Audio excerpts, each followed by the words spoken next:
यह मेरे पड़ोसी के बच्चे की कहानी है। उसका नाम कृति था। वह 3 साल की प्यारी सी बच्ची थी और उस समय मैं 17 साल की टीनेजर थी और छोटे बच्चों की बहुत लाडली थी। मैं अपने खाली समय के दौरान उसके साथ खेलती थी और साथ ही उसे नए शब्द भी सिखाया करती थी, क्योंकि उसने अभी बोलना शुरू ही किया था। इसलिए उसके साथ रहना बहुत मजेदार था। यह ऐसा था जैसे हम दोनों ने एक बंधन विकसित कर लिया हो, और जब भी मैं उसे देखती थी उसका नाम पुकारती थी और वह मुस्कुराते हुए मेरे पास आ जाती थी। कृति हमारे घर अक्सर आती थी, लेकिन किसी बीमारी के कारण कृति बीमार पड़ने लगी और एक दिन वह यह दुनिया छोड़ के चली गई।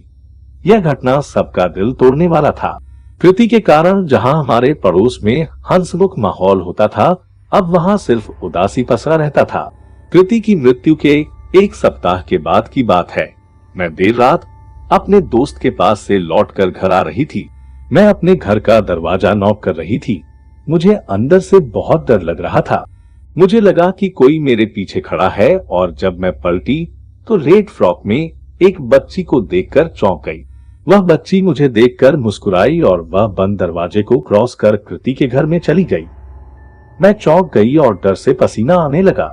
अगली रात जब मैं सोने जा रही थी, मैंने अपने रूम की खिड़की खोली और अपने पड़ोसी के बगीचे की तरफ देखने लगी।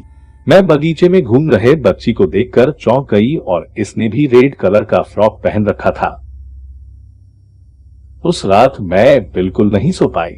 मैं ही क्यों बच्चे और उसकी परछाई को देख पा रही थी, यह विचार मुझे अंदर ही अंदर खाए जा रही थी। शाम को मैं अपने पड़ोसी के घर गई और वहां सारी बातें बताई। कृति की मां की आंखें आंसू से भर गई और उसके पिताजी बहुत उदास हो गए। कृति के पापा ने भी उस बच्ची को देखा था, लेकिन उन्होंने सोचा कि यह सिर्फ उनका भ्रम है। बच्चे के पिता नहीं चाहते थे कि उनकी बेटी की आत्मा जीवन और मृत्यु के बीच में फंसी रहे। बाद में इस तरह की घटनाएं कई लोगों के साथ रात में हुई। अगर आपको ऐसा ही सच्ची घटनाएं सुननी है तो हमारे चैनल को जरूर सब्सक्राइब करें। हम आपके लिए लाएंगे सिर्फ और सिर्फ सच्ची घटनाएं, जो सुन के आपको डर लग सकता है। तो दोस्तों, आपको ये घटना कैसा लगा ये कमेंट में जरूर बताएं।